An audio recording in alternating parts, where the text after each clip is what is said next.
You've got questions and I'm here to answer them.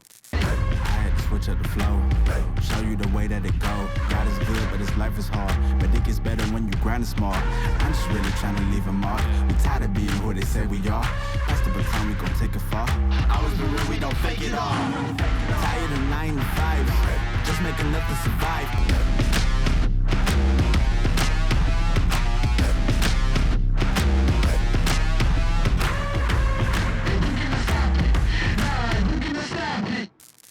I just graduated with an engineering technology degree.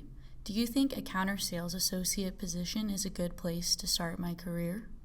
I feel like any sales experience is good sales experience, but if you buy counter sales, you're talking about like at a Verizon wireless counter or AT&T counter or something like that.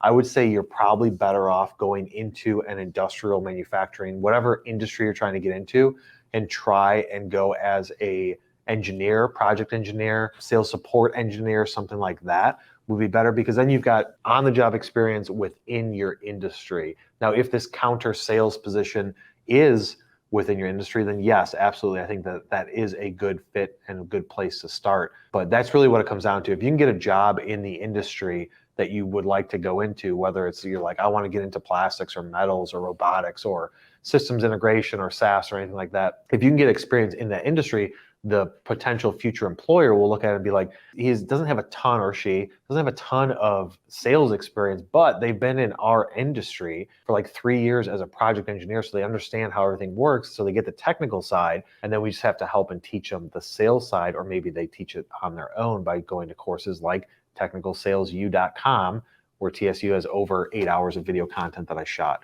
and they get their certification that way. So I think it depends. I would focus less about the job and more about the industry, and then try and find ideally a sales job in the industry that you want to work in. That's the best case scenario. Sales job in the industry you want to work in. If you can't get a sales job, get a sales support job in that same industry. If you can't do either of those, then yes, sales experience in a related, relative B2B. Don't go B2C unless the industry you want to go into is B2C. If you want to get into B2B, work at a B2B company and sell it that way. Or send your resume over and maybe we'll hire you to sell for us and you get both ends of the spectrum. Learn sales and learn marketing at the same time. Should my social media posts be more educational or emotional? Number one, it depends on what platform you're posting on and what your end goal is. So if you are trying to bring emotion out of the person because that's what you're selling and that's what you're trying to go after, then I think that you can do that. In the context of what my content's about in this channel, I'm assuming that you're in the industrial related field. I think ideally what you want to do is, I always look at it as, is it educational and entertaining?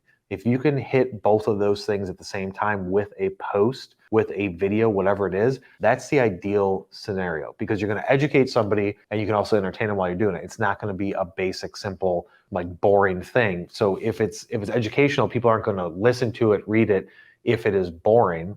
So you want to try and hit both of those things at the same time.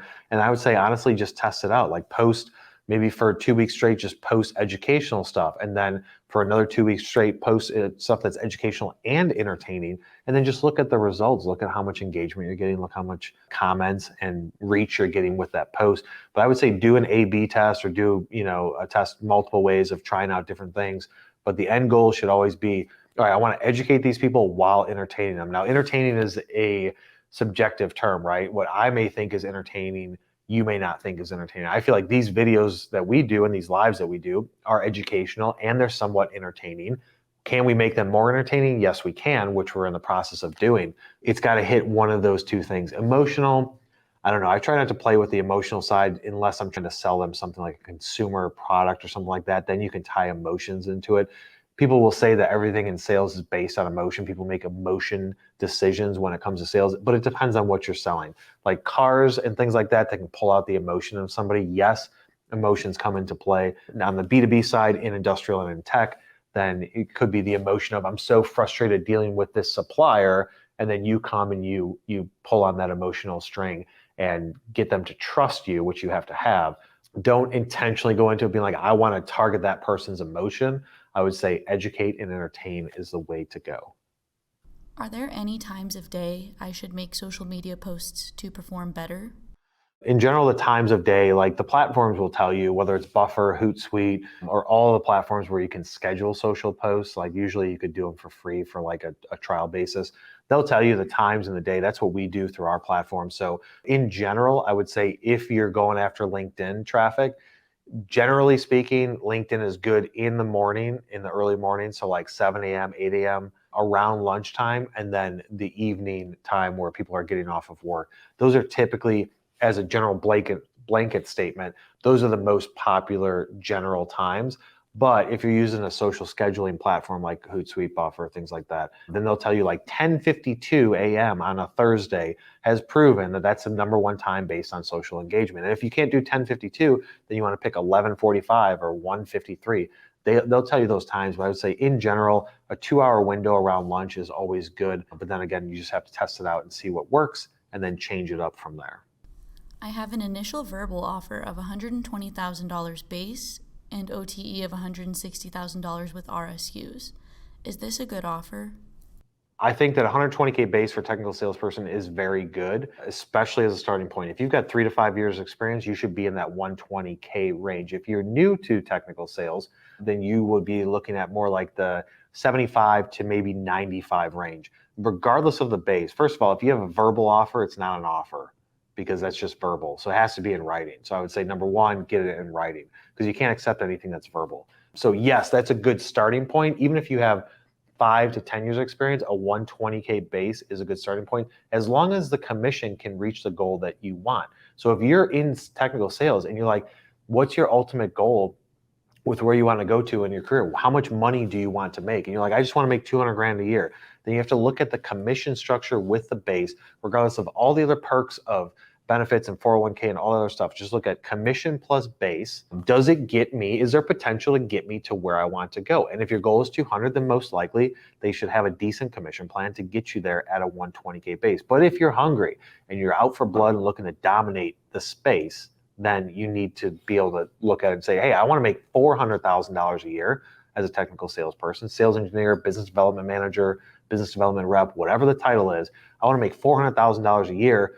Then a 120K base, 140, 160 is probably a good starting point. As long as your commission side, you can make $200,000-$300,000, which that's not unheard of. Anybody listening to this or watching this understands that I have friends right now that make over $350,000 to $400,000 a year in manufacturing technical sales. So they're selling plastics, machine shops, robotics, things like that, or capital equipment to where they're only making 0.75% based on the revenue that they generate. But when they generate 40, 50, 80 million dollars a year in capital equipment, they make a significant commission. Their base salaries are around the 120 to 140.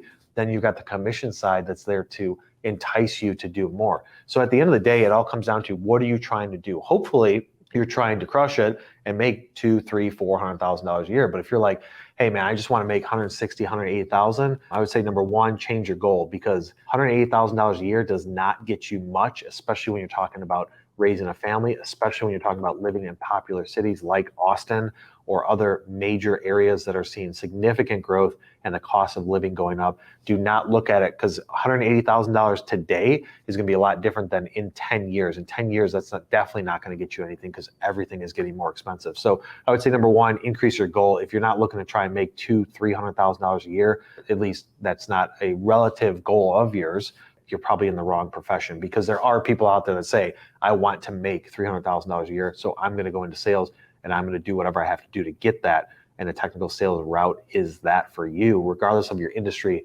industrial manufacturing, SaaS. If you're a software sales engineer, you can make it with the right vehicle or company that can get you there, as long as you have the base salary covers your necessities with a little bit of room for growth, because it's not going to change much once you get hired. And then the commission has to be there to really carry you over the edge into hitting your goal.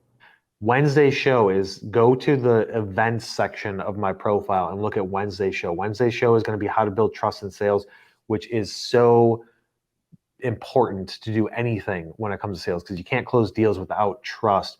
And we're going to go through some tips for everybody, all you technical sales people out there, of exactly how to do it. And maybe we'll go into a little rant and maybe we'll answer some interesting questions on that. So it's Wednesday at noon Central Standard Time. Go to my profile, click that you want to attend that to be notified. go to the YouTube channel, subscribe, check out our over 250 videos and the podcast, and connect with me on LinkedIn and all of the other stuff. Are you ready, Laura? And we will see you on the next one.